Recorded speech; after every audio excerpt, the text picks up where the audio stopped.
dijemur. Oh, Assalamualaikum warahmatullahi wabarakatuh. Kembali lagi bersama saya Kang Said di channel saya Sarjana Mogol. Oke, pada kesempatan kali ini saya ingin berbagi tentang kesalahan yang dilakukan pada masa brooding ya. DOC ayam broiler perawatannya jauh lebih rumit dibandingkan dengan ayam kampung.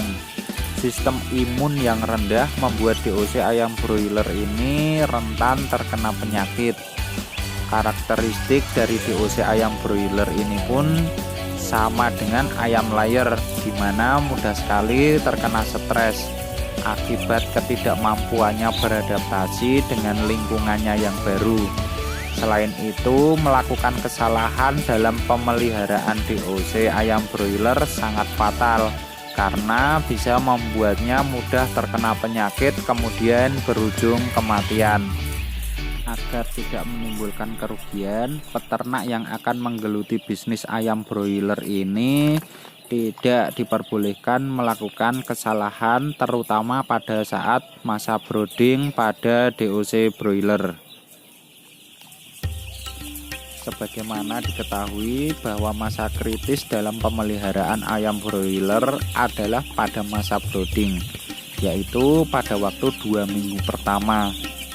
Periode ini seringkali tidak bisa dipulihkan dan berdampak negatif terhadap performa ayam di periode pemeliharaan berikutnya.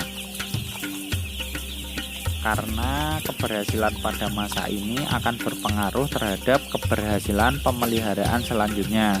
Kadang-kadang peternak, terutama peternak pemula, kurang menyadari hal tersebut sehingga terjadi kesalahan pada masa brooding DOC broiler ini.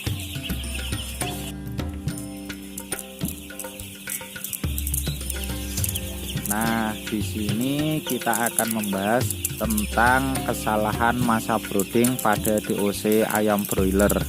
Apa saja kesalahan-kesalahannya? Mari kita bahas dan cermati bersama-sama. Kesalahan pertama yang biasa dilakukan para peternak adalah kandang belum siap saat DOC broiler ini datang ya.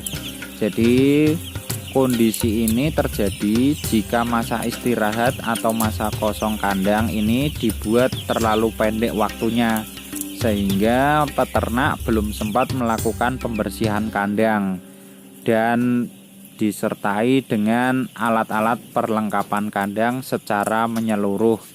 Akibatnya DOC broiler ini tidak akan segera mendapatkan tempat tinggal yang nyaman. Hal yang kedua adalah ruang brooding yang terlalu padat. Dengan alasan efisiensi ruang brooding ini diisi dengan jumlah DOC broiler melebihi kapasitasnya.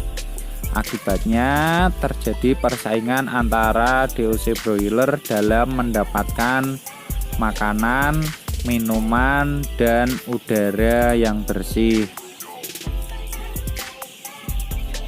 Kemudian yang ketiga, DOC broiler ini kepanasan atau kedinginan. Dengan anggapan bahwa DOC broiler ini harus mendapatkan suhu yang hangat, maka tak jarang peternak terus-menerus menyalakan pemanas meski DOC broiler ini sudah agak besar. Alhasil DOC broiler justru mengalami kepanasan dan stres. Sebaliknya terjadi kondisi kedinginan akibat peternak terlalu menghemat pemanas. Hal keempat adalah ruang brooding yang pengap. Kasus lainnya, karena alasan takut kedinginan, ada peternak yang menutup tirai secara total tanpa memberikan celah ventilasi sama sekali. Akibatnya pasokan oksigen akan berkurang dan udara kotor atau karbon dioksida akan meningkat. Ditambah dengan manajemen lantai yang tidak baik sehingga gas amonia ikut meningkat. Yang kelima adalah sekam atau liter lantai terlalu lembab dan kotor. Manajemen kandang yang buruk akan membuat kandang DOC ayam tersebut terlalu lembab dan kotor. Kandang ideal dan bersih adalah yang kering dan tidak lembab. Kelembapan yang tinggi ini bisa membuat kuman dan bakteri mudah berkembang biak. Kandang yang kotor ini disebabkan oleh kotoran yang menumpuk dan jarang dibersihkan. Kotoran inilah yang akan menyebabkan kadar amonia di dalam kandang tinggi. Kalau sudah begitu, ayam akan menjadi tidak nafsu makan karena terlalu banyak menghirup amonia.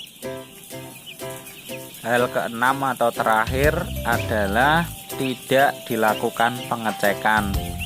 Peternak harus rajin mengecek kondisi DOC broiler. Apakah pemanasnya sudah cukup, apakah konsumsi pakan sudah memenuhi kebutuhan, dan lain-lain.